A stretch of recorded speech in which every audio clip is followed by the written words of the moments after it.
following is a presentation of HBO Sports. Undefeated and often dominant, Andre Ward is one of boxing's pound-for-pound best. Ward earned the mantle only after upsetting a who's who of 168-pound stars in the super middleweight tournament. Then, as critics questioned his punching power, Ward wowed fans with a dramatic stoppage of Chad Dawson.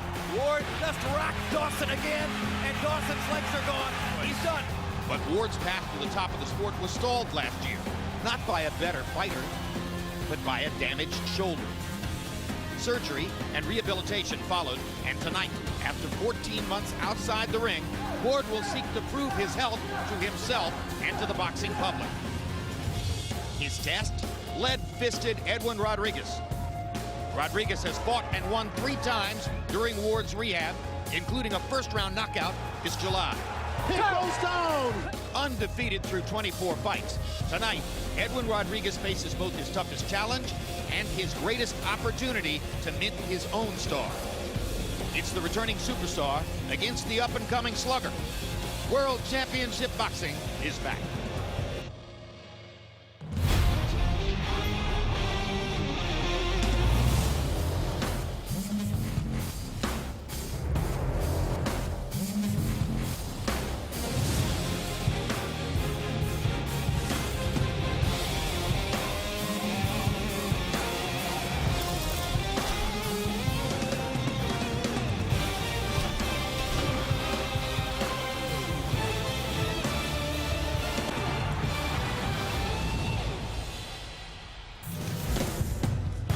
Welcome to another edition of World Championship Boxing, coming to you from Ontario, California, where tonight, Andre Ward, one of the sport's top performers, returns to the ring after an injury-related 14-month layoff to take on undefeated Edwin Rodriguez. What's most at stake here is Ward's continuing ranking as the #2 pound-for-pound fighter in the sport. Hello again, everybody. I'm Jim Lampley. We welcome you to Ontario, California for this one-fight show on World Championship Boxing. It's a good fight between 2 unbeaten fighters. It was expected to be Andre Ward's 6th defense of the World 168-pound championship, the super middleweight championship of the world. But it is no longer a title fight. It's just a fight between good fighters. Even if Ward were to lose it in a big upset to Edwin Rodriguez, he would remain the super middleweight champion of the world. And all that is because of an unusual series of events which began at our meeting with Edwin Rodriguez yesterday, an hour and a half before the weigh-in. I take it you've been on a scale this morning. Yes, sir. So you're safe, you're in good shape. You're not worried at all about 168. No, not at all. He drank water throughout our meeting and then an hour and a half later stepped on the scale. 170 pounds. 2 pounds over the limit. Andre Ward was up next.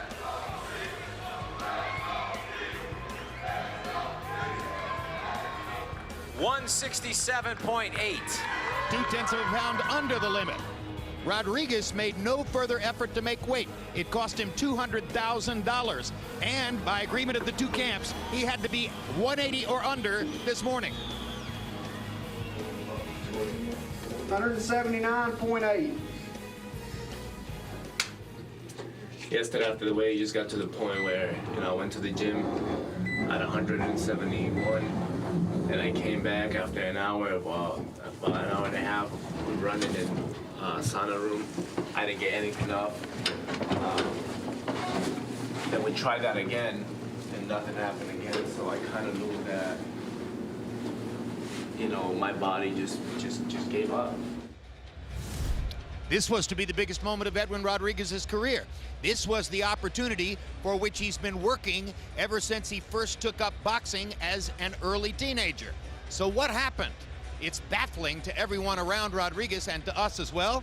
Let's turn to our World Championship Boxing expert, Roy Jones, who has some thoughts of his own. Roy, what are some of the possibilities as to why Edwin Rodriguez didn't make weight? Well, one possibility is, Jim, a lot of times we get guys to get in situations that they may not necessarily want to be in. Being that Andre Ward is pound for pound the number 2 guy on the list. Everybody should be out to get him.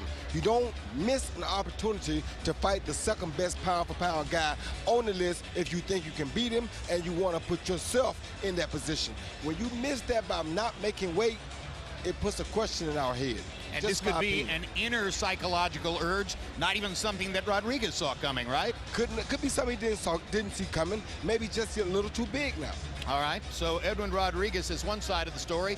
Andre Ward's the other side. For that, let's turn to our HBO boxing analyst, Max Kellerman. Max, it's very current and popular among boxing writers right now to speculate that Brandon Rios is the ideal opponent for which Manny Pacquiao to show he's got a lot left next Saturday night. By the same token, is it possible that Edwin Rodriguez, a very straightforward offensive fighter, is the ideal opponent for Andre Ward to show off his immaculate defensive skills? In terms of style, yes, maybe, but in terms of level of opponent, you know, when fighters look spectacular knocking out opponents, it's usually because they're matched well. Andre Ward went through the Super 6 super middleweight tournament, beat everyone relatively easily, I mean by wide margins, but didn't always look spectacular knocking guys out because they're very good fighters. Then he fights the light heavyweight champion of the world in his very next fight, knocks out Chad Dawson, and starts to maybe look a little more exciting to some observers who've criticized him for being dull, even though he's, you know, an Olympic gold medalist, the last American male Olympic gold medalist, hasn't lost a fight since he's 12, amateur or pro. So Andre must feel at some point he's entitled to a soft touch, but for Andre Ward, by his standards, a soft touch is the best super middleweight in the world, that he hasn't already fought an undefeated fighter who tonight comes in really as a small cruiserweight.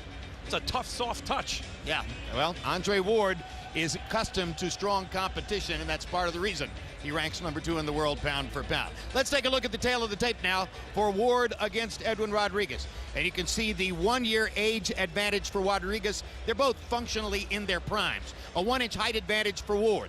An arm length advantage of 2 inches measured from the armpit to the end of the fist. And again, you saw the weigh-in at which Ward weighed 167.8 and Rodriguez weighed 170.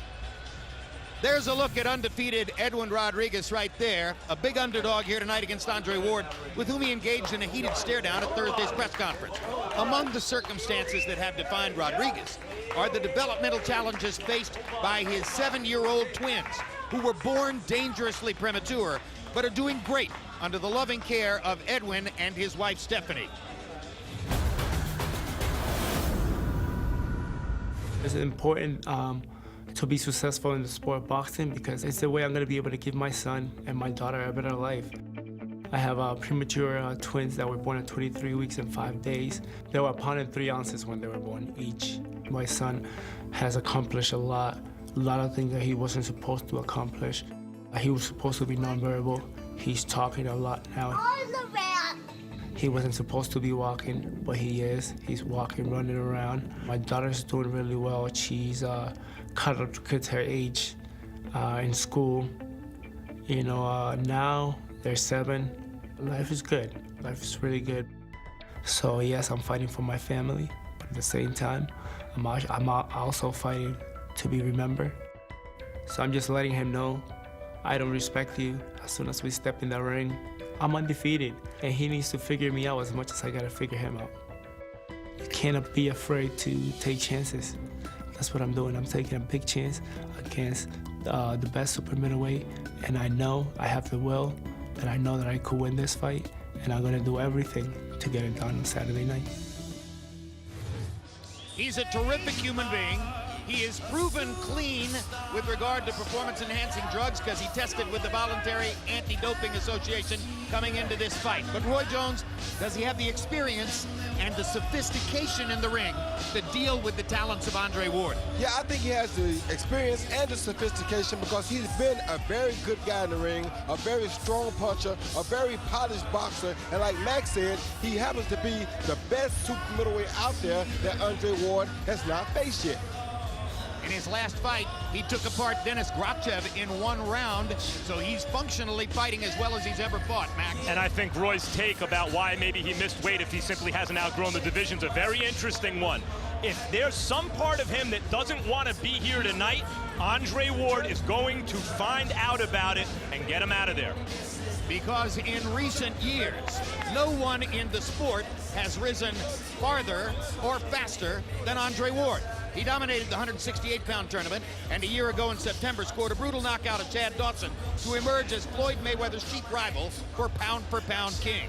That talk was put on hold due to a shoulder surgery and a 14-month layoff. Tonight, a new and improved Andre Ward looks to pick up where he left off.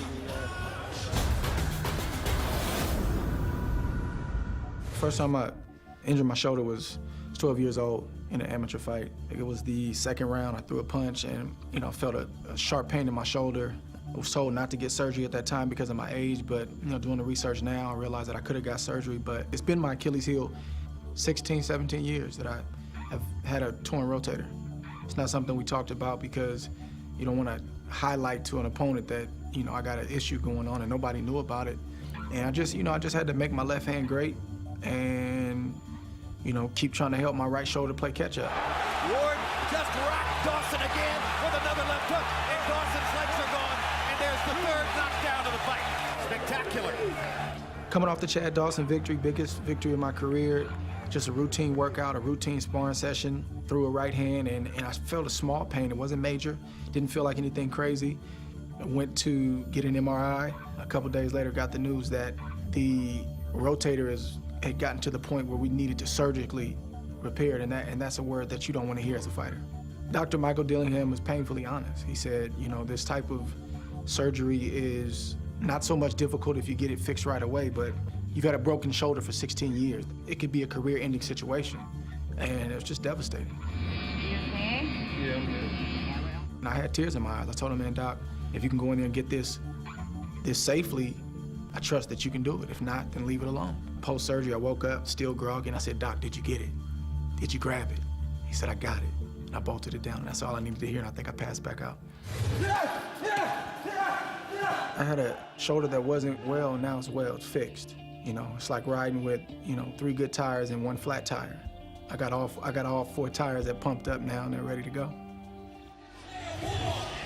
For obvious reasons, Roy, the left hand has always been his money punch. How much better can he be if the right is just as strong as the left? Well, he can be a lot better now because the scouting report, most guys were always aware of that left hook. They didn't really pay the right hand a lot of attention. And because of that, they may have missed something because now the right hand is fixed and it will make him even better than what he was. Max, he's about as good as he can be, but there are many empty seats in this small arena in Ontario, California. What does it take for his attractiveness as a fighter to match his value? I think that's been a little bit overstated. He's not from Ontario. He's not from Southern California. When he fights in the Bay Area, he draws about 10,000 fans. And if you look at a similar point in other stars of boxing's career in their late 20s in recent years, they've done about the same. Some haven't even done as well. He has to keep winning.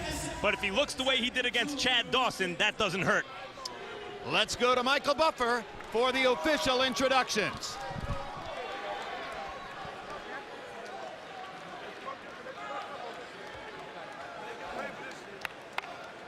Ladies and gentlemen, good evening and welcome to Citizens Bank Arena, Ontario, California, USA, where tonight Goose and Tudor Promotions in association with SOG Promotions and DeBella Entertainment are proud to present HBO World Championship Boxing. This is the main event, 12 rounds in the super middleweight division featuring the WBA Super Middleweight World Champion.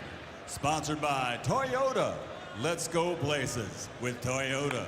Morongo Casino Resort and Spa. Good times at Morongo. And meet, explore, and connect in the city of Ontario, California. Sanctioned by the California State Athletic Commission Chairman John Frierson.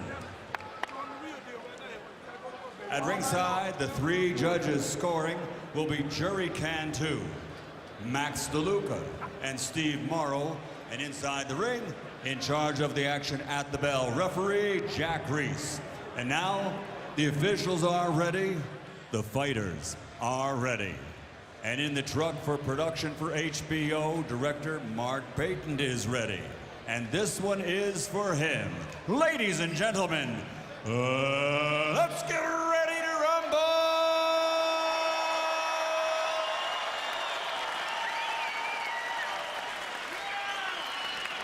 Introducing first, fighting out of the red corner, with head trainer Ronnie Shields, wearing blue with white and green. Official weight, 170 pounds. A perfect professional record consisting of 24 fights, 24 victories, including 16 knockouts, originally from the Dominican Republic, now living, training, and fighting out of Worcester, Massachusetts, USA. The former USBA super middleweight champion, the undefeated Edwin La Bomba Rodriguez.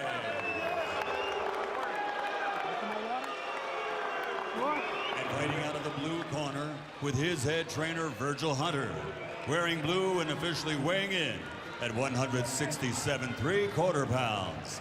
After capturing Olympic gold in 2004, he now has a perfect professional record consisting of 26 fights, 26 victories, including 14 knockouts, from Oakland, California, USA, the reigning, undefeated WBA super middleweight champion of the world, Andre S.O.G.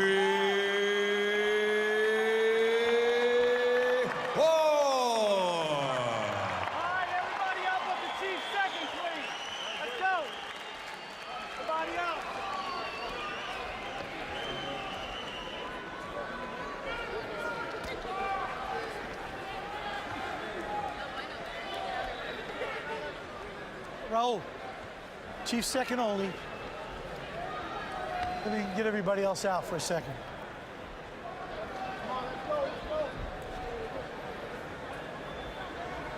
Let's go, get him out, Pride. All right, we're good on the trunk lines. Mouthpiece? Mouthpiece? All right, I gave you both instructions in the dress room. I want to remind you, listen and obey my commands at all times. Protect yourself at all times. Fight hard, fight clean. Good luck to both of you. Andre Ward says this is not pride fighting, it's prize fighting. But he ain't fooling anyone. He's one of the proudest fighters in the world. His pride is what makes him special, I think, above all things. And Edwin Rodriguez is going to have to fight with pride tonight to stay in there with one of the best pound-for-pound fighters in boxing. Both of you, go all the way back to your corners. Stay there. Worth repeating, Ward hasn't lost since he was 12 years old. Rodriguez runs across the ring to try to get in a big right hand at the start of the fight, and typically Ward sidesteps it. Let that arm go when I say let it go. Maybe Rodriguez is hit away like he said he is. Coming out making it ugly right away. He's the bigger fighter, and to me that's the smartest thing that he could have done was engage into a rough fight early. And already there's been a lot of contact other than landed punches. And it appears that, at least at the beginning, there'll be a lot of this. Quickly, let's bring in our rules expert, Steve Weisfeld, with a word on the referee, Jack Reese. Gotta listen too when I say let him go. Steve. Box. Jack Reese is a top referee. He's often inconspicuous because of his style. He seldom takes away points. He uses subtle voice commands, and he doesn't bounce or make quick movements. He usually can control the fight without being noticed. Stop, my break, let him go. And it looks like he's going to have a lot of work to do tonight, Roy. A whole lot of work, because these guys are definitely out here trying to fight the correct fights to fight one another. Edwin knows it's going to be a tough fight fighting Ward. He wants to try to get Ward out of his comfort zone. Ward hasn't fought in 14 months. So Edwin is hoping they can get a little rust on Ward early and take advantage of that. You think maybe also it indicates, Roy, that Edwin believes this is his best chance, that he's not in the kind of shape it takes to go rounds and he has to catch Ward early? Well, that could be the case too, Max, but listening to what he said yesterday he said this is how he was going to fight the fight, and I think that this is his original plan. Two good body shots by Ward, a quick left hook inside by Ward. Other than that, there's been a lot of wrestling so far. And Ward landed a beautiful left body shot to the midsection early. When a guy's struggling with weight, that's the shot he doesn't want to see. One thing about Andre Ward, he's as smart a fighter as there is alive. He doesn't miss a trick. And certainly he's given considerable thought to all the implications of what happened with Rodriguez yesterday and how to take advantage of that in his way. Yes, he's a constant professional when it comes to the sport of boxing. And Rodriguez, you saw him at the weigh-in. We showed the video. Couldn't tell if that was a head or a shot. No, it's a good hook by Ward. It's not as though he's fat and out of shape. He's in shape, he's just big. He's a big super middleweight anyway. He's a guy that easily could make light heavyweight and be comfortable at light heavyweight. Or at least he looks in shape, big and muscular. His stamina remains to be seen.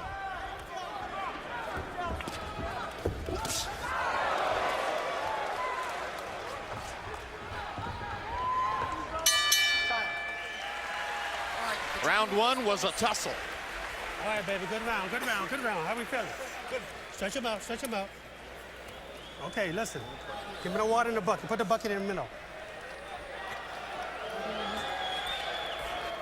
Okay, now listen. Let me see you use the jab a little bit more this round, okay? Look, keep feinting. A good hook. I want you to keep feinting and keep using the jab. Okay?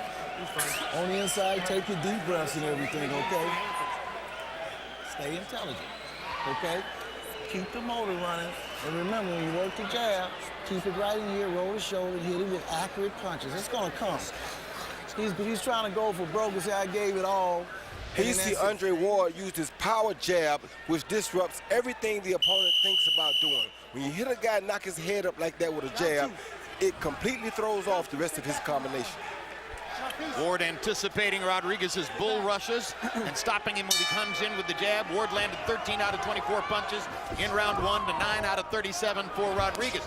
And many of you watched Mike Tyson's Undisputed Truth in preparation for this fight, preceded us on HBO, and it's our privilege right now to welcome the former heavyweight champion of the world, Mike Tyson, in to join us here at ringside. Mike, wrestling match so far, what do you think? Well, yeah, man, Rodriguez is trying to throw him off by pressuring him and making the fight look ugly at the time, but he's just very composed, Ward. He's going to put it together on him.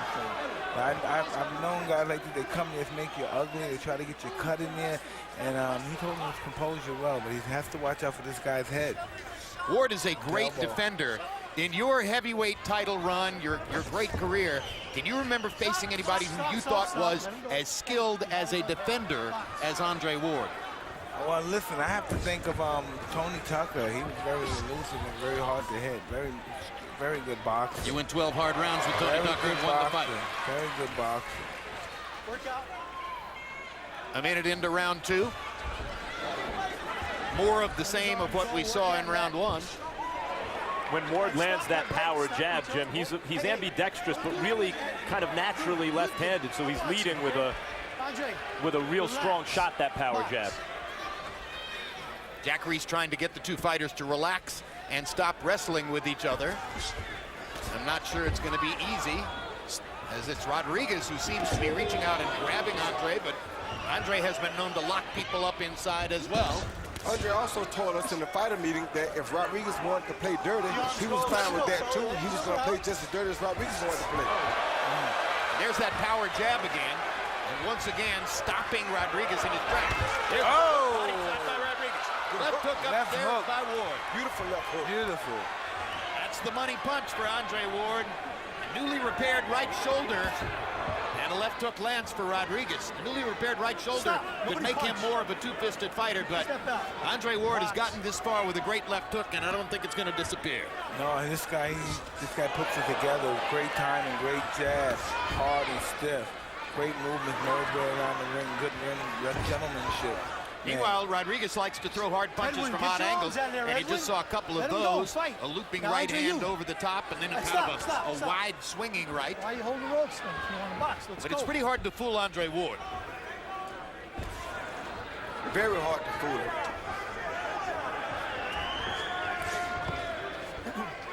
Very smart, didactic fighter. Don't hit him behind the head when he bends down like that. We mentioned the 14 months off. Ward says he was physically ready to fight 6 or 8 months ago. This was a long negotiation. There was a lot of business dealing necessary to put this together. And there's a look at Ward's wife, Tiffany, and the 4 Ward children seated at ringside. Well, at least 3 of them. One of them was born this year. Last year. Keep it like it is. He's trying to disqualify himself. Just stay intelligent, stay calm, and you land these pot shots just a matter of time. Now, keep your feet moving. Now, when you attack, don't attack over. You remember, go into him because he's swinging everything wild. Again, the quick jabs right now is key unless you're going to pot shot it with one, okay? On the inside, look for here and up the middle, okay? Don't worry about nothing over the top. Let him keep. And here's the undisputed truth of us at ringside, the 3 of us, and Iron Mike Tyson right here in the middle. It's been an amazing afternoon preparing for the telecast and hanging out, working with Mike, and everyone in the arena has gotten a picture, I think, with Mike, Andre, with step Roy back here Jones, for him. with Ray Leonard, who's also here at ringside. I got one with all 3, Jim. I'm sure you did. For those who missed it earlier today, Mike Tyson's Undisputed Truth is on again at 12:45 this evening. Very hard jab by Ward. What do you see so far, Mike? Man, he's just waiting. He's waiting because Rodriguez is just being really wild, and he's throwing him off a little bit. He's just waiting the timing because he's a very smart fighter. He doesn't throw many punches, but when he throws them, they land. Like you saw right here with his jab. Rodriguez told us in the fighter meeting that Ward negates so much of what his opponent does that he doesn't have to do much to win the fight. But I think that overlooks all those precise little things that Andre Ward does to control a fight. And you heard Mike Tyson say, Ward doesn't throw many punches, but when he throws them, he lands. In the first 2 rounds, he landed 25 of 56. That's a low output rate and an exceptionally high rate of contact. Man, he's really experienced fighter. You can see when he knows what he's doing. Lands another left hook there, and the crowd responds. And that jab is causing Edwin Rodriguez all types of problems. You did it too. Come on. Since the first round when Rodriguez gave him the bums rush, he has not attacked with the same ferocity consistently. And Ward has really started to open him up. Rodriguez is about to get a little discouraged now because nothing's working. All that wild rushing and attacking. Now, boom, another straight. Another big left hook by Ward. Very accurate punching fighter. Mike, you like to see them mix it up. How you like to see the contact? I like that too, but I like to see a very smart fighter just doing his work. He's putting in his work. He's a master fighter at what he does. Good body shot. Great body shots by Ward. Stop. A right and a left. Let each other go. Let each other go. Box. Another great Smart, body educated shot. fighter.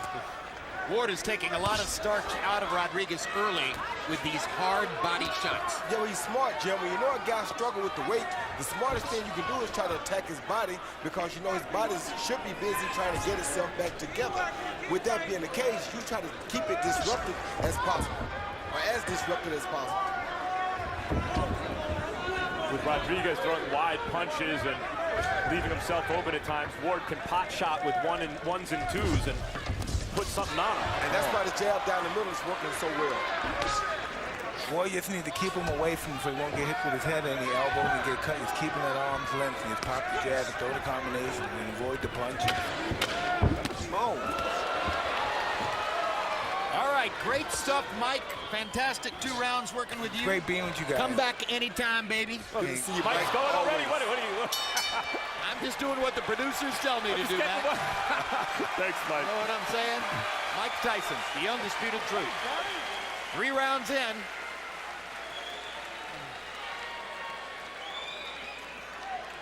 Because you're fouling him. You're just walking in without doing anything. Next okay? Saturday night, live on pay-per-view at 9 p.m. Eastern Time, 6 p.m. Pacific Time, superstar Manny Pacquiao takes on Brandon Rios in a can't-miss action fight.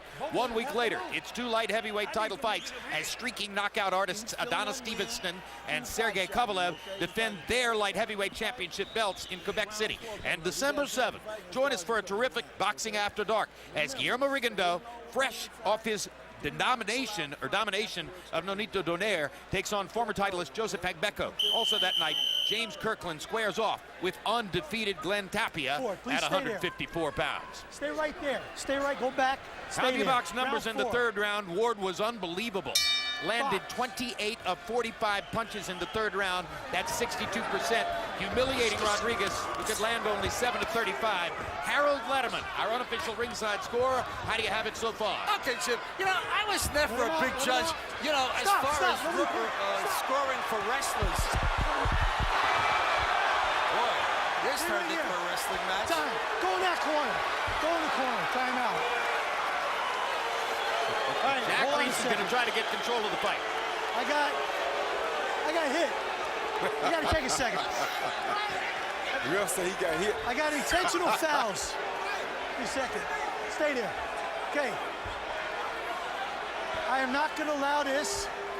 You're instigating a lot of this, and I'm not putting up with it. Not only that, you're hitting me. Okay? So stop. Andre.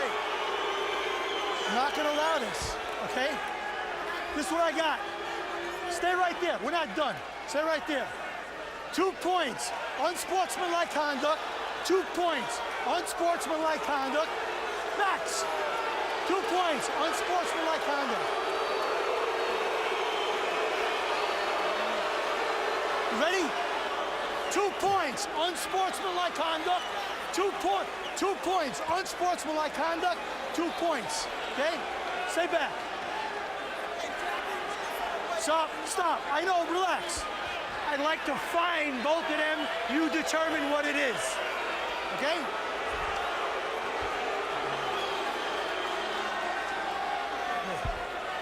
Okay, I just want you both to know I've recommended fines. If I have to disqualify you guys, nobody's getting paid. Do we understand each other? Do we understand? Okay, knock this shit off. Okay? Go back. You ready? You ready? Hard to be more definitive than that. Steve Weisfeld, our rules expert, have you ever seen a referee so actively trying to calm down the nonsense in a fight? I have not, and that's one of the things that Jack Reese said in the dressing room. He said he needed to calm the fighters down. They were very tense in the dressing rooms. He said his main goal was to stay out of the way. Obviously, he couldn't do that because things got out of control. But he got them under control quickly. By taking 2 points off each guy, you might be thinking, what good does that do? It? They equal each other out. No. What it suggests to the fighters is the next point that's taken is a DQ.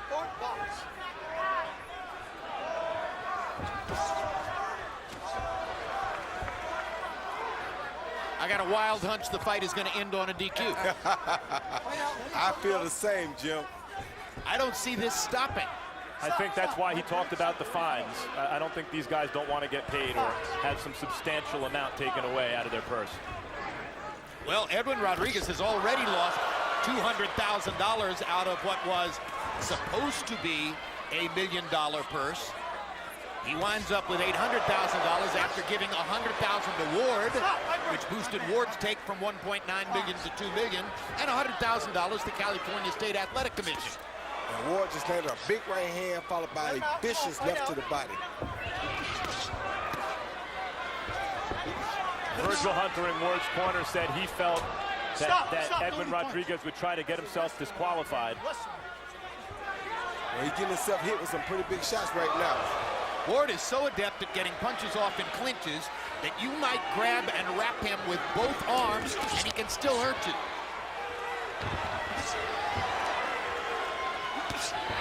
Tremendous left hand to the body by Ward and a big left hook upstairs. He is humiliating Edwin Rodriguez in the fourth round.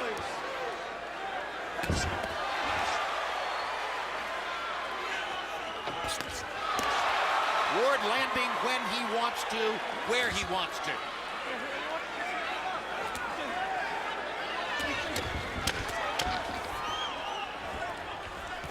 Rodriguez backs him away with the jab.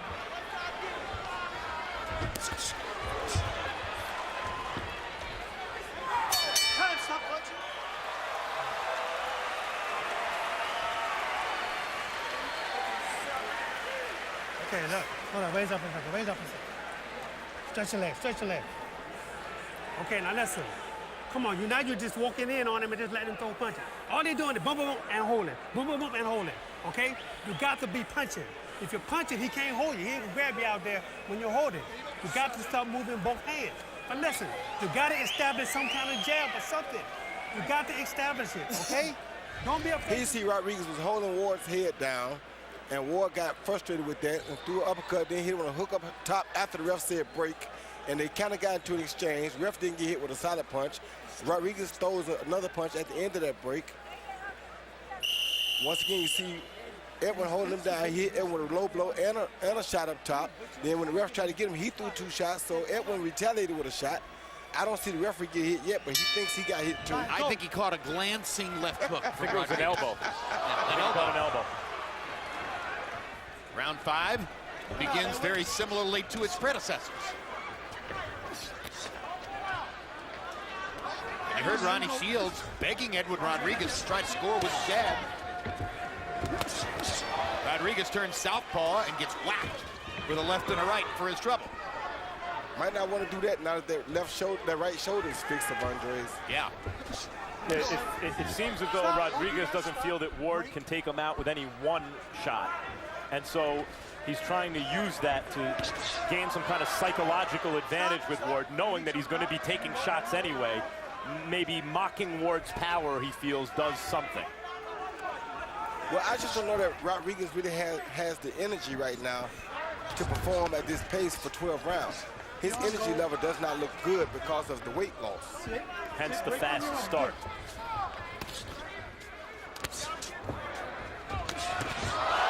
Another solid left hook by Andre Ward right in the chest of Edwin Rodriguez. All right, stop. Step back. Box.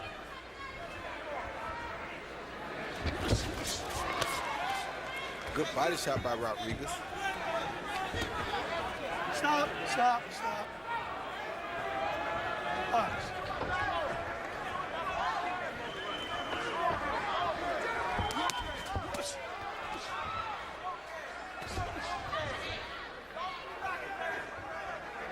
Rodriguez's right eye looking puffy. That's where Ward lands his left hook. And sometimes the jab. If you don't go, Andre. Left hook for Rodriguez lands. Stop. You talked about having the guy's head and go do it. You all right? Box.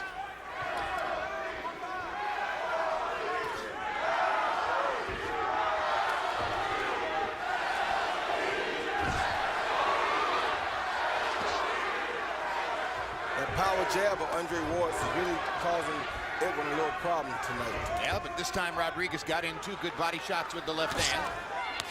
Oh, good counter of the jab. Rodriguez has been landing some shots back in this round. This has been a better round for Rodriguez than any of its predecessors, or so it would appear to us.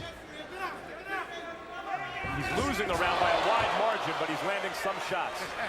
There's that same jab again. Well, just to say it was a better round was not meant to indicate that he was winning it. He's lost most of the previous rounds in a landslide. Good body shot. Good body shot by Rodriguez, and another left-hand body shot. And Rodriguez is starting to do some good work coming under after having gone upstairs most of the fight. On this Friday at 6:30 p.m., join us for coverage of the Pacquiao-Rios weigh-in on Saturday live on pay-per-view at 9 p.m. Eastern, 6:30 Pacific time. Superstar at 9 p.m. Eastern, 6 o'clock Pacific time. Superstar Manny Pacquiao faces off against All Action Brandon Rios in their highly anticipated showdown. Check out the HBO Instagram page for more photos like this one. Down to 1 punch. and keep putting your combinations together. Now look, he's pulling away from the jab. The jabs is working. That cork needs to start coming in, that straight right to the stomach, the Floyd straight right. Okay? On the inside, do not pull out, but the short compact. He's grabbing you, just keep doing it. Keep that balance. Don't let your legs go one way or another. You saw the graphic indicating that Ward has more than doubled Rodriguez in landed punches so far. In that round, round 5, it was a little closer. Ward was 16 out of 43. Rodriguez was 10 of 38. And Rodriguez had an 8-7 edge in power shots. Heard Ronnie Shields tell Rodriguez he wants the Floyd straight right to the stomach. Good hook by Andre. Another good hook. When Ward lands a body shot, these are hard, thudding body punches. He's getting all of his power and leverage into them. It's a entertaining, ugly, one-sided fight. I mean, for an ugly, one-sided fight, it's been pretty fun so far. Oh, good shot. Tremendous combination by Ward. 3-punch combination, left, right, left. I think that might have been 4 then, Jim. He's pretty quick.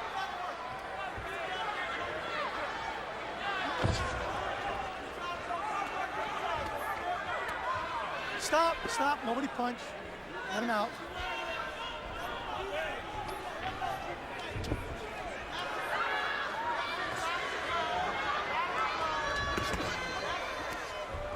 Two more good body shots by Ward. He kind of pushes Edwin Rodriguez with the left hook upstairs. Rodriguez doesn't seem to be able to get off in this round. Energy level seems to be dropping right now. Yeah, his energy level is dropping. Because of, like I said, you can see clearly that a part of it is his weight loss, and another part of it is the fact that Andre Ward has attacked his body consistently tonight to make up for that weight loss so that he couldn't recover from it. So Andre has did a great job of making sure he attacks the guy in the right area to take full advantage of him having to lose the weight.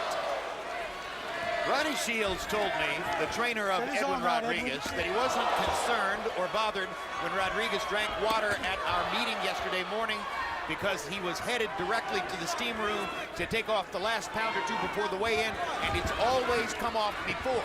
This time, they say, he put on a sweatsuit, went into the steam room, sat there for a period of time, no weight came off. Thus the inability to get below 170 at the weigh-in. I said to Shields, are you training a light heavyweight now? He said, most definitely, this is a light heavyweight fighter. Oh, good shot. Which is probably the reason he's still standing. Without a doubt. The fact that he is a light heavyweight, small cruiserweight tonight, really, because Ward has landed some big shots. And everything Rodriguez lands, Ward answers. And Ward's accuracy in this round has been amazing. Seems to be able to land the left hook at will. Just like that. All right, nobody punch.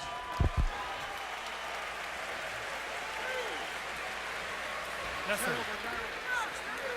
Edwin, come on, listen. Now you gonna listen to me this time? Give me the water bottle, water bucket. Okay, I want you to rinse. Rinse your mouth out, okay? Rinse your mouth out. Don't swallow that. Come on, rinse. Okay, now listen. You gonna listen to me or what? Huh? I need you to get started in there, okay? Now you're behind, okay? You're behind on the scorecards. I'm telling you right now, okay? In order for you to change this around, you got to let your hands move. Here you see Ward throw his power jab to the body, followed by a right hook to the body, then a left hook to the head. Couldn't ask for a better combination or a smarter combination.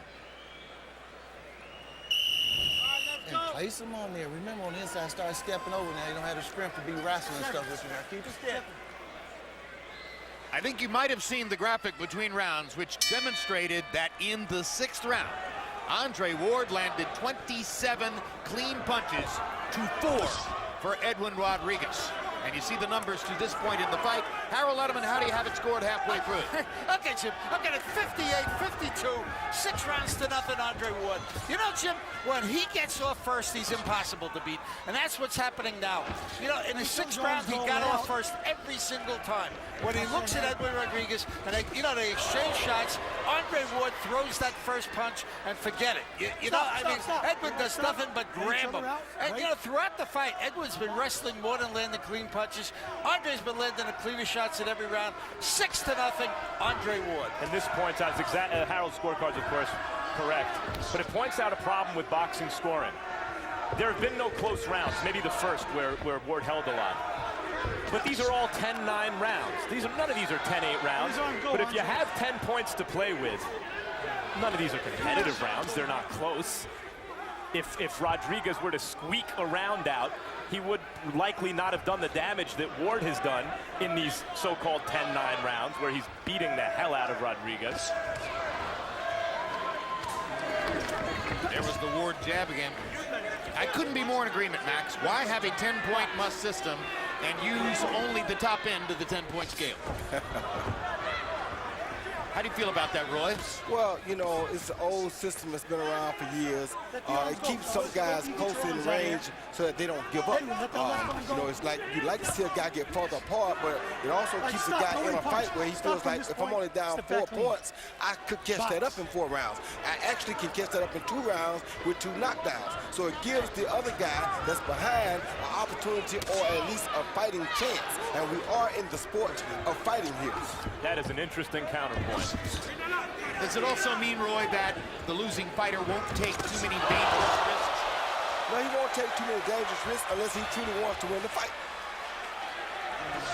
That was another tremendous combination by Ward. Solid shots in every round.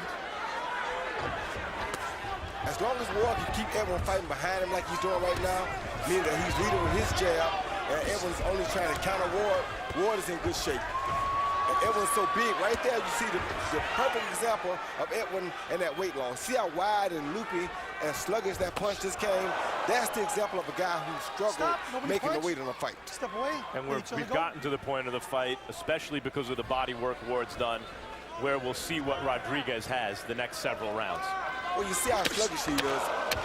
And Ward is steadily attacking that body. Zero, you all right? That one could have been a little low, keep it up. Are you okay? He's doing the smartest thing by attacking the body because he knows this guy just come from struggling, making the weight.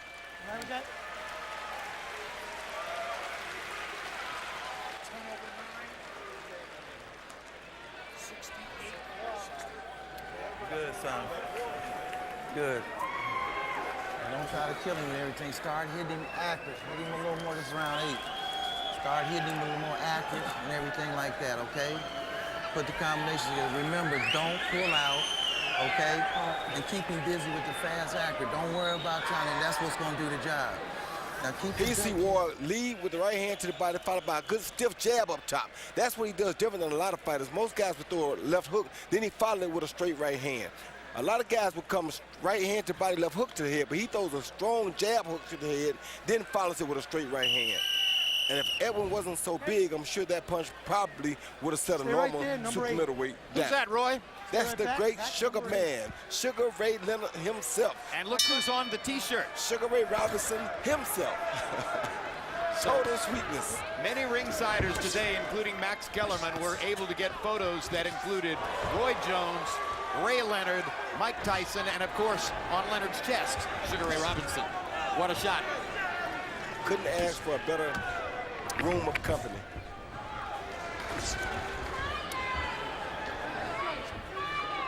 And I'm gonna tell you guys, some credit has to be given to Edwin Rodriguez because we know how much he struggled to make weight trying to get here.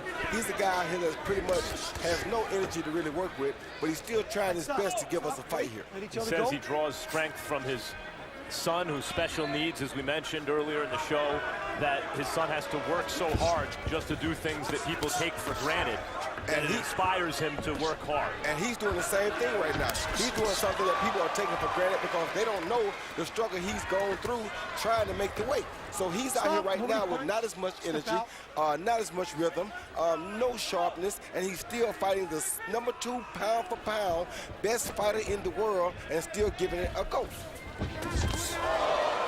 Look at how Ward chooses simply to place that power jab right on Rodriguez's chin and blunt any initiative that Rodriguez might seek to create. And it's not thrown off the back foot, but that jab is thrown by a left-handed guy, an ambidextrous kind of leaning left-handed guy. Break, step away from each other, box. It's like a power punch. It is a power punch.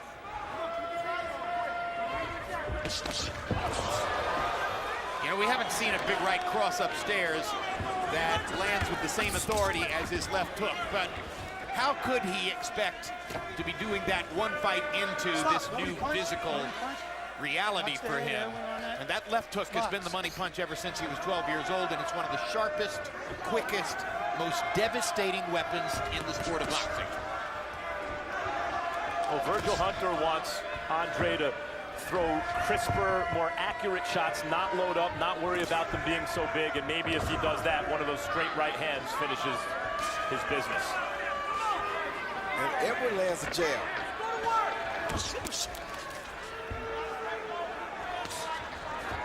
Rodriguez lands a left hand there.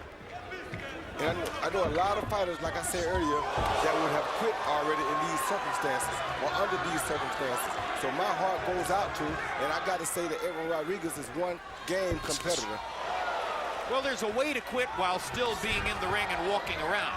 But Rodriguez hasn't done that either. He sure hasn't. He's not taking the easy way out. He's not giving up. He's still trying with everything that he has, including that overhand right there that he just threw. Punch, stop punching, nobody punch. Immediately following this telecast, stick around for 24/7 Pacquiao Rios as we take you into the lives of Manny Pacquiao and Brandon Rios as they prepare for next Saturday's big pay-per-view showdown. Coming up next, 24/7 Pacquiao Rios. Uppercut. You're going to hit this guy every time, but you got to work your hands as you're going in. You're standing there just letting him get a rhythm. He got all the rhythm, and you have no rhythm at all. You understand? You got to create some rhythm. You do that by throwing punches. You understand? Okay? Go back to the jab to keep him off balance, okay? If you keep him off balance, I only need a combination attack maybe 5 to 6 times around, and it'll be the right one. Keep him off balance. When he comes to you, Comedian and actor Rob Schneider was the MC of the weigh-in yesterday and has been a part of the fight weekend. Has a lot of fans here at ringside in Ontario, California. We are about an hour and 15 minutes east of Los Angeles. Andre Ward in the blue trunks with the white trim at the top against Edwin Rodriguez in the blue and green trunks. Into round 9 of a scheduled 12. It's been a rough physical fight, something of a wrestling match in many rounds. There was a moment when Jack Reese stopped the action and penalized both fighters 2 points apiece and threatened to disqualify them if they continued the kind of nonsense in which they were engaged. Since then, there's been less grappling, a little bit more fighting, and Andre Ward continues to land sharp, authoritative punches. And even the ref got hit with a phantom punch. In the corner, Ronnie Shields told Edwin Rodriguez, you have no rhythm. He has the rhythm. You can only get the rhythm by throwing punches. And Roy, you mentioned last round, Rodriguez continues to throw that right hand, and he does it in spite of the fact that almost whenever he throws it, Ward counters him with a vicious left hook on the inside. I think he is trying to throw the punches. It's just not that easy against Ward. It's very hard against Ward, and it's very hard when he has no energy, and it's even more harder when Ward keeps stabbing you in the face with a jab that feels like a straight left hand. Right, step away from each other. How is it he's able to make that jab look so quick, Roy? Well, because he's stepping in, and Edwin has the shoulder guard like that. What a left hook. He has his shoulder covering the left side of his face, and no way that shoulder can stop that power jab from getting in there. And by the way, if you're looking at Ward and you're thinking, wow, he looks sharp, he looks amazing, this is after a 14-month layoff. We were supposed to see some ring rust. We've seen none. None at all. Well, here's a scary thought. Maybe we have. That's remarkable, isn't it?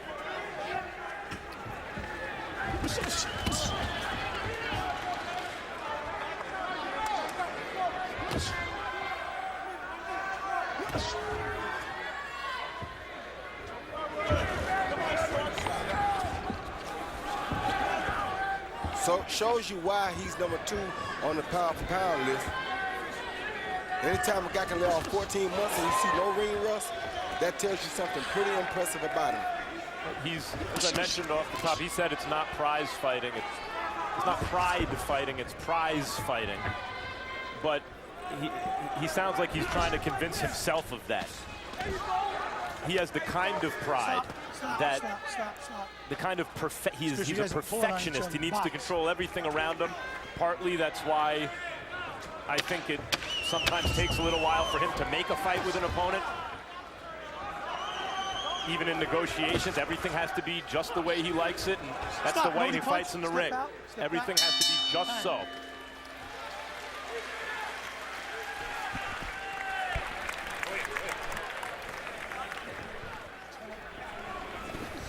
You boxing a masterpiece. If you want him, I'm gonna tell you how to do it, okay? Don't pull out and don't turn when you throw your hook. Remember what I told you. Keep the right hand in position. Now he's worked to get away. Here we see a series of this jab that I told you has been causing Rodriguez problems all night. Andre's left jab is so quick and so powerful. I mean, he just constantly hits him with the jab and steps around to the right to get away from the right hand. Right there, you see the jab and you see him push off. You see him come with the hook once every now and then. But then it's right back to that rapid fire jab. In the 9th round, by CompuBox count, Edwin Rodriguez threw only 16 punches and landed 5. Andre Ward landed 25 of 56 punches, a lot of them those ripping left hooks or lightning left jabs. He is humiliating Rodriguez punch by punch as the fight progresses. Harold, how do you have it through 9? Okay, Jim, I've got an 88-79, 9 rounds to nothing, Andre Ward. You know, Jim, the scoring in the 4th round, Andre Ward won it 10-9. Jack Reese took away 2 points from both fighters, so it becomes an 8-7 round, just in case anybody is curious about why I've got that 88-79 odd score. Anyway, Andre Ward getting off first every time, landed that hard shot, and it freezes Rodriguez. When Andre Ward does that to an opponent, he just takes over the fight, throws the first punch in every exchange, and the other guy just gets defensive. 9-0, Ward.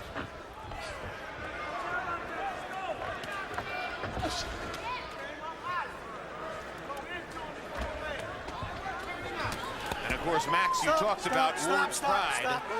How would you not swell with pride when you look at the list of opponents Ward has defeated since 2009? Mikkel Kessler, Alan Green, Sakio Bika, Arthur Abraham, Carl Froch, and of course, the 3 knockdown elimination of Chad Dawson 14 months ago. That's quite a dossier. And then that's one of the reasons, not that he's a devastating puncher, but it's one of the reasons he hasn't scored a lot of knockouts in recent years. The other thing about a tournament, he was in a tournament, is that you can't pick and choose. Whoever's standing there in the winner's bracket, that's who you have to fight. It's the reason when you see guys with top amateur pedigrees, as Ward has, it's so impressive. You got to fight everybody, and he fights everybody. He was the underdog against Kessler at the moment he fought him. A lot of people were still doubting him, even up to the Froch fight. He won those fights very easily. Nobody could really touch him in the 168-pound tournament. Then Chad Dawson, who was at that time the lineal light heavyweight champion of the world, elected to go down 7 pounds in weight to fight Ward at his weight of 168, and Ward wiped him out. And mind you that Kessler, huge left hook by Ward. Mind you that after Froch beat Kessler, he said he didn't want to have nothing else to do with Andre Ward. Let him go. Let him go, Edwin. Rodriguez is ready to go. And Ward would love to follow up the Dawson knockout with a knockout of the best available opponent here and start to put an end to the criticism to the criticism in boxing that he doesn't finish fighters, that he's not always scintillating or exciting. Consecutive knockouts over this level of opposition would start to do that. He sure is trying to finish this one, I'll tell you that. Edwin, let him out.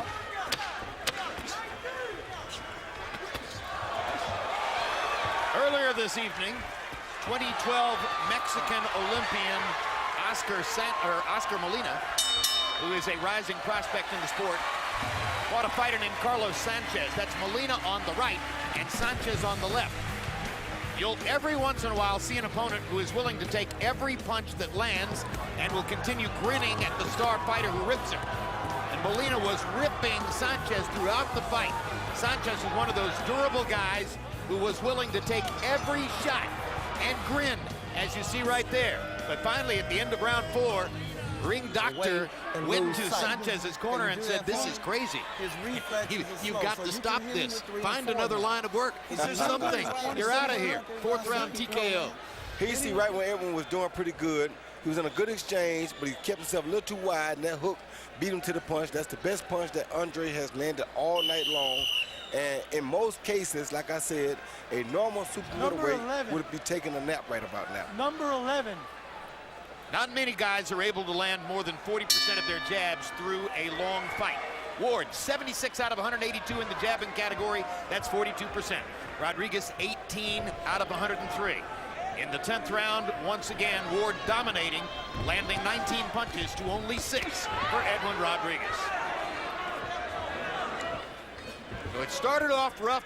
It stayed rough through the first several rounds, but it's very hard to disrupt the rhythm of a truly great fighter. And Andre Ward is showing once again tonight that he's a truly great fighter. Yes, he is. They just acknowledged Rodriguez got some decent shots off. There's some big shots. There's a big right hand to the body by Rodriguez. Landed with some authority, and Ward acknowledged it. And I do have a totally new respect for Edwin Rodriguez, because I know, just looking at his body language, how depleted and how bad he must feel right now. And this guy is still out here around 11, trying his best to knock Andre Ward out. Those body shots he's landing on Ward can't feel very good for Andre. We are in Ontario, California, where Andre Ward is dominating Edwin Rodriguez in the 11th round of this 12-round fight, which was originally scheduled to be a defense of Ward's 168-pound world championship, but instead is just a fight because Edwin Rodriguez lost the right to fight for Ward's title when he failed to make weight yesterday. No matter, Ward has dominated him from round to round, piling up big edges in CompuBox numbers, ripping Rodriguez with sensational left hooks, and it's taken a show of courage and resolve for Rodriguez simply to stay in the fight to this point. There's just no one in the division you can imagine beating Andre Ward. And I think while this fight that I'm about to mention is nowhere near ready yet, eventually, the one guy boxing fans will see who will make them believe that at least he has a chance is Gennady Golovkin. He isn't yet at 168 pounds. He's 160 pounds, and there are light heavyweights who would be very interesting with Ward if he chose to go up there. But 168 in South, I think Golovkin is the only name, maybe in a couple of years. I think they will inexorably, these two, their paths will lead toward one another. Well, the styles certainly mesh. Golovkin is an offensive destroyer with great craft. Ward is a great defender with spirited offense as well. Real super fights aren't promoted into existence. When the dust settles, who's still standing? And Andre Ward's always the guy in the winner's bracket in every fight he's ever been in. And let's face it, as great as Golovkin has been, if they were fighting tomorrow, Ward would be the favorite. Of course, but at least people would be wondering, can he beat this guy too? There's no one else out there at 68 or South. Look what he's doing to the best available guy he hasn't already whooped. So you'd have no interest in a rematch with Carl Froch? No, it would be interesting, of course, to see how. But Ward did that on one hand to Froch. What he did easily. Yeah.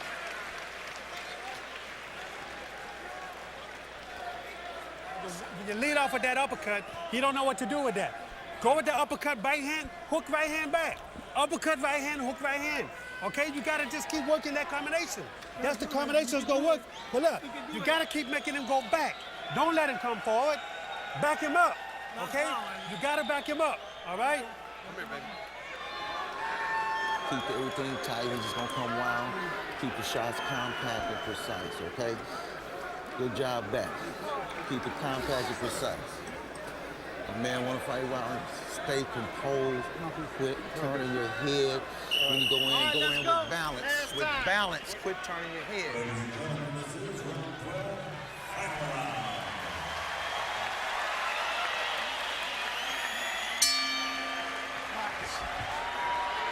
Andre Ward is fighting in the 12th round for the 7th time in his career. Edwin Rodriguez has never been past the 10th. We come to this last round with Ward totally dominant so far in the fight.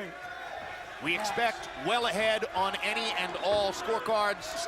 You can see that on Harold Letterman's unofficial scorecard, Andre Ward has won every round. Go, Andre. Stop. Break, separate from each other. Box. And shall we credit Jack Reese for seeing to it at round 4 that we would see a prize fight here tonight? Reese is a very good referee, and more than that, takes his job very seriously. No question, he really cares, as he showed you in round 4. Oh, another tremendous left hook by Ward. Stop, nobody punch, break, separate, watch the head, box. And the good thing is the fighters also learn to respect for Jack Reese. Now when he says nobody punch, nobody does punch, and that's a great thing. Stop, nobody punch. Well, he made clear with the 2-point penalty to each fighter that he was ready to issue a DQ if the nonsense continued. And to dig their pockets, Jim. He was going to dig into their pockets. He said he fired at somebody for hitting him. Stop. He has the authority to do it, but he recommended it. Let me see, turn around. Now this is a cut outside Rodriguez's left eye. Can you continue? Almost certainly the product of the headbutt. Go in the corner. Accidental headbutt took place moments ago. I got an accidental butt with a nice cut. I'm going to give him a second just to get his head back, and we're going to go. You all right? A nice cut. You all right? Ready? We used to call that a bad cut. Jack Reese calls it a nice cut. What Reese has done, especially when he issued those warnings, you know, one of the jobs of a referee is to ensure that the event can continue, if it can continue safely. And he took a fight that was maybe careening towards something bad happening, and he got it back under control. Oh, good hook. And we've gotten to see a pretty good prize fight since then. Andre Ward is so deceptive with his left hand. Yeah, he is. And so quick. Let each other he out. can fool you. You're not sure whether he's throwing a jab or a hook, and by the time you've made up your mind, he's already hit you. And go. Stop, nobody punch. Edwin, watch that head. Box. Doesn't look at this moment, though, like he's going to get the stop. There's the jab. Lands flush. There's another one. And now that blood is causing Edwin a problem. Stop. My break. Step out. See him wiping at the eye. 30 seconds to go in the fight. It's been a tremendous showcase for Andre Ward. Nothing was missing. Nothing has been lost in the 14 months out of the ring. Surgery to the right shoulder has made him better physically. The left hand remains one of the most dangerous hands in boxing, and he has dominated the fight with it en route to what appears to be a shutout win over Edwin Rodriguez. And Edwin gave it everything he had, Jim. All right, time. Wasn't enough. Now Ward will go accept congratulations from Rodriguez's trainer, Ronnie Shields. And as they go to work on the cut outside the left eye of Edwin Rodriguez, Andre Ward's family looks happy at ringside.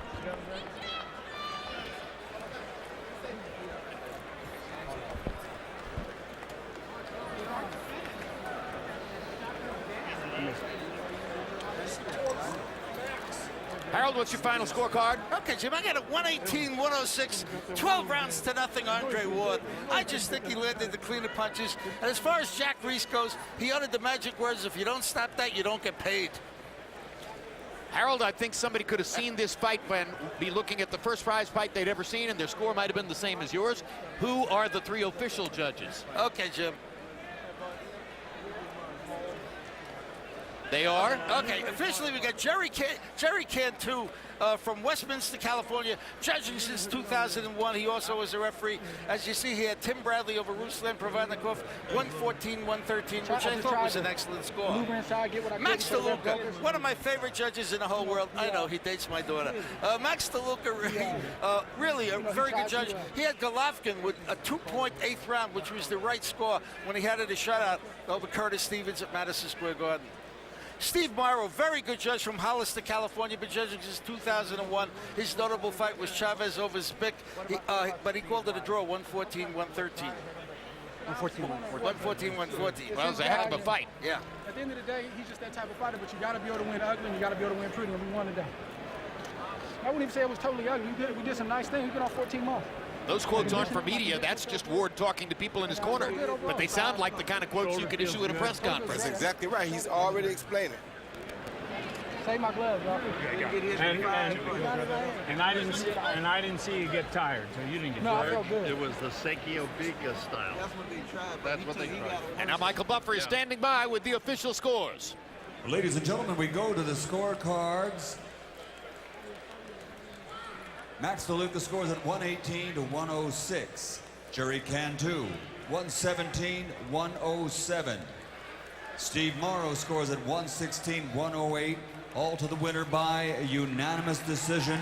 Still undefeated, still the WBA super middleweight champion of the world, Andre S.O.G. Ward.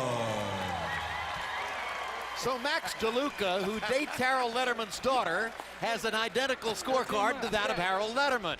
The other two judges both find courtesy rounds, and they had to be courtesy rounds, to give to Edwin Rodriguez. Let's take a look at the CompuBox numbers. And this is a landslide. Ward landing 132 more and throwing 137 more and nearly doubling Rodriguez's connect percentage. Jabs, Ward landing 67 more and throwing 90 more and more than doubling Rodriguez's connect percentage.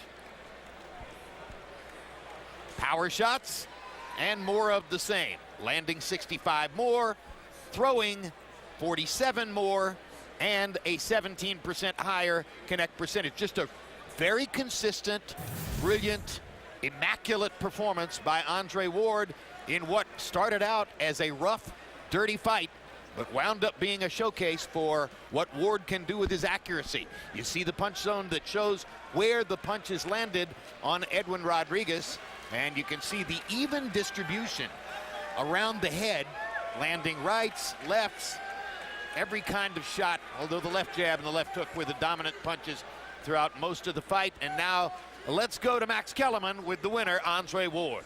All right, Andre, so you were off 14 months, but you just fought the best super middleweight who you haven't already beaten, and you won every round by a wide margin. How do you judge your own performance? It's hard to say because, I got the 14-month layoff.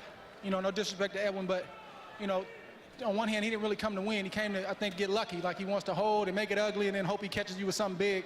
And you got to learn how to fight those kind of guys. It's not always going to be a spectacular performance, but a win is a win, and I felt like I did great being off 14 months, and I'm happy to be back.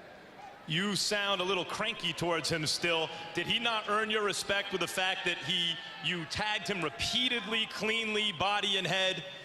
He had trouble making weight, didn't make weight as it turned out, and still went the distance? At the end of the day, those are things that I feel aren't professional. It's a championship fight. There's no way that in my first championship fight I wouldn't make weight, and then didn't even try to make the weight. So I was in here with a bigger man. It kind of is what it is. It's behind us, but I use all those little things leading up to the fight, all the talk and all the different things that he said is motivation. It's not personal, but I run that extra mile. I spar that extra round when I hear guys talk like that. Okay, you said going into the fight that he does things like rabbit punch, punch behind the head things, and that you weren't going to put up with it, you would retaliate. You did, and then Jack Reese stopped the action, took 2 points from both of you. What were you thinking at that moment? Yeah, Jack set us straight right away. At the end of the day, boxing is already a tough enough business to not have to put up with illegal blows. And I watch his films, and he does that repeatedly inside. I don't mind an occasional foul if it's an accident, but the intentional stuff, I just can't put up with it. But Jack Reeves did a tremendous job. It's a fight. You got two men fighting for everything, and he did a tremendous job tonight, just keeping the action where it needed to be. You wobbled him with a left hook in the 11th round. I think it was the 11th. Looked like you wanted to follow up. Were you, at that moment, content to win on points? Did you still want to stop him? No, I caught him with a good shot, but I think it was like 20 seconds left. I caught him another good shot, maybe 5 seconds after that, and the bell rang. He recovered, and you got to be smart, because, again, he's a guy that's trying to hit the lottery and get lucky. He wants to close his eyes and throw a big shot, so even when he's hurt, he's still looking to land a big shot, so you got to be smart. Quickly, Andre, you've cleaned out this division. Who's next for you? Man, I'm gonna go back and talk to my team. I don't do good calling names. I do good. I just want to be the guy that answers the call when my name is called. So we're gonna see what's next. I'm gonna get better and better. This is 14 months off. I'm gonna get right back in the gym, and God willing, I'm gonna get right back at it. I want to thank everybody that's been praying for me, pushing for me, the fans. You guys kept me afloat during this time. Thank you. I love you. I'm coming back stronger. Thanks, champ. Jim. All right, thank you very much, Max, and thanks to Andre Ward for that interview after a brilliant performance against Edwin Rodriguez, which further underlines Ward's complete superiority in the 168-pound weight class and his very clear status as the #2 pound-for-pound prize fighter in the entire world. Now, let's quickly update the story of Magomed Abdusalamov, the heavyweight whom you saw on our show from Madison Square Garden a couple of weeks ago. The news information indicates that he may be improving, and his chances of survival within the coma where he currently lies are better than a week ago, but there is still a long way to go, and there's a tremendous financial need. So once again, we show you the graphic of the organization to which you can contribute to help Magomed Abdusalamov and his family, his wife and 3 children, with what are soon to be overwhelmingly staggering medical bills. And while you prepare to do that, we want to look forward to the upcoming pay-per-view battle next week in Macau, China, between Manny Pacquiao and Brandon Rios. Turning now quickly to Roy Jones. Roy, what do you most look forward to about Pacquiao-Rios? A lot of people are wondering, what does Pacquiao have left? Well, what I look forward to the most is I want to see what the trainer of Brandon Rios brings to the table. If he can come out, Robert Garcia Jr. that is, if he can come out, make Brandon Rios a fighter that can cut the ring off on Pacquiao and make it a really challenging fight for Pacquiao, that'll say a lot about Robert Garcia. So that's what I'm mostly looking for. The fight plan for Brandon Rios. Max Kellerman, where does your curiosity lie as we head off to China? I can't wait for this fight, Jim, because a lot of people are expecting to see spectacular Pacquiao. Rios is there to make him look spectacular. But even then, everyone acknowledges Rios is as game as they come, and he can punch, and he can fight inside, and it's going to be great as long as it lasts. What if Pacquiao isn't still Pacquiao? And this could be the end. No matter what happens, we are going to see a great action fight for as long as it lasts. Hard to imagine it would go the distance either way. And you're going to get a spectacular ending. I can't wait to get to China, but it's a long flight. And meanwhile, it's been like a walk down memory lane for us all day today, hanging out and spending time with Mike Tyson. And for all of us on our telecast crew, that was made even more poignant by our realization that today marks the beginning of the end of an era for HBO boxing. For more than 30 years now, the images, the sights, and the sounds, the emotionally intense imprints of this telecast have been selected and governed for you, the viewer, by one of the greatest behind-the-scenes operatives in the history of our business. Mark Payton has worked a variety of other sports for this and other networks during the course of his incomparable career. But his hallmark identity for 3 decades has been director of boxing matches on HBO. In that role, he has given us an exhaustive treasure trove of memories, from the stare-downs to the knockdowns and everything that accompanied them. So now Mark has earned and has chosen the right to join all of you on the sofa next to his beloved wife Darla and to become a fan. Very soon, someone else will enter our truck and take that seat in the front row, which is the beating heart of this show. And whatever that person is, whoever that person is, we hope he or she will be great. But what he or she won't be, in the strictest sense of the term, is a replacement for Mark Payton. Because that man, right there, is irreplaceable. Farewell, Mark, from all of your adoring colleagues, but not goodbye. Your imprint and your impact on this telecast is indelible and immortal. Good night.